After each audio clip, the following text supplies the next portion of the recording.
All right, hey everyone, it's Xander, and you can actually kind of see me for once. Hello, welcome.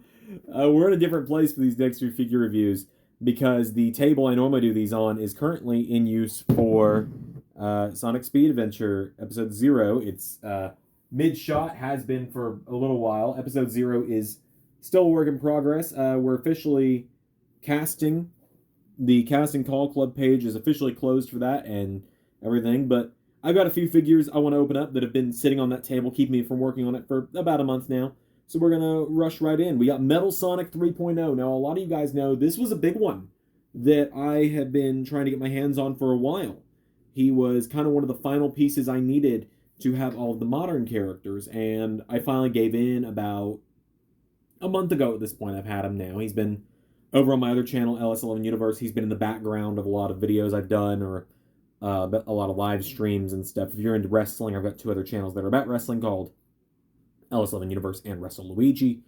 They're both linked in the About section of this channel. But I got this guy for a pretty good deal on Amazon. I paid a little over retail. I kind of told myself the most I was willing to pay was double price, being 20 bucks, and he was marked down to 18 on Amazon one day while I was at work. I saw it, I ordered it, and I got it, and I finally have time to do a review of it. So this, of course, comes from this set, which I am now just missing Classic Knuckles from. Classic Knuckles is actually the only 4-inch figure I'm missing at this point as well. Well, I say that, but I think Tangle just got a figure, and we'll see if that ever makes it out of Canada. And Robovirus Sonic, I've never really been too concerned about getting. And there's a new 4-inch wave coming out soon as well with someone else in it that I can't remember the name of from Sonic Superstars. And I have not played Sonic Superstars, so it should shock nobody that I have no idea who the character is. I will be getting them at some point though, because I do like to have everything. All right, so we get a red ring with Metal Sonic 3.0, one of the red rings that are in the more, I want to say, the more recent Sonic games, but they're not in Frontiers, I don't believe. And then they haven't really been around since Forces, but I guess that was the last game before Frontiers. All right, volume warning as I pop them out of the plastic. 3, 2, 1.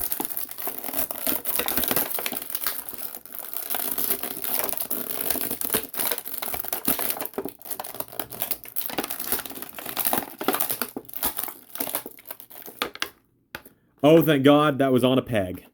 His hand popped off as I was pushing him out. That's one thing you got to be careful with Jakks.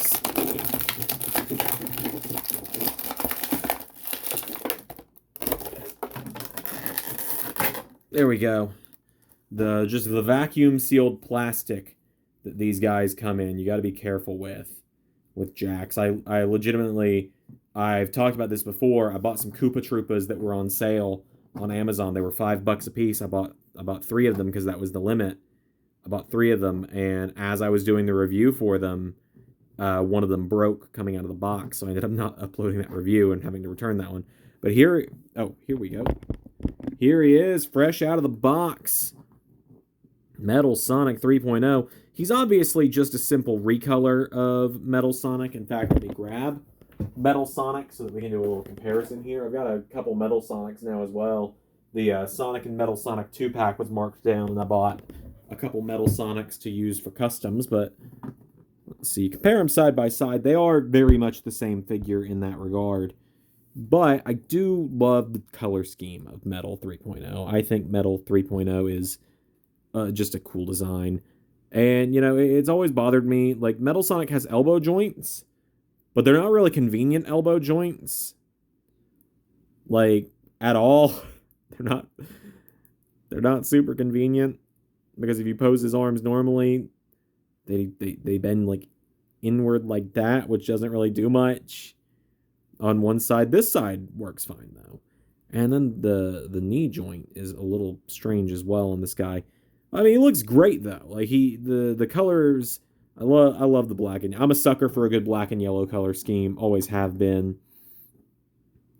He's got none of the detailing on the inside of his core here, but I think that's by design. I don't think he has that in the games. I admittedly have never really played the Sonic games that 3.0 comes from, which I believe is Sonic Rush. I believe he's from Sonic Rush. I know the Eggman of that game, whose name I'm not going to even attempt because, yeah. Either way, he's got great articulation for a 4-inch Sonic figure. Again, I wish all the Jakks figures would have the knees, or would have the elbow joints and stuff. I've got the stuff to add some. I just need to get around to it at some point. There you go. There's Metal 3.0. He looks great. The red ring, it's a fine accessory to have. I can't really think of much to use it for. I've never been big on like the ring, especially like the 10 ring accessories and stuff, but let's get them on the shelf. So you'll immediately notice that some characters like Mephiles are missing from the shelf, but it's because I'm actively working on Speed Adventure, which we know Mephiles is part of, but we'll get him right there. And you can see one of my latest custom Shadow Android from Shadow the Hedgehog back there as well. The shelf is filling out nicely. You add Mephiles, Scourge, Super Scourge, and Metal Knuckles in there, who I also have. And we actually got another character that'll get added to that shelf pretty soon that we'll be taking a look at. For now, take care, and I'll see you for the next one.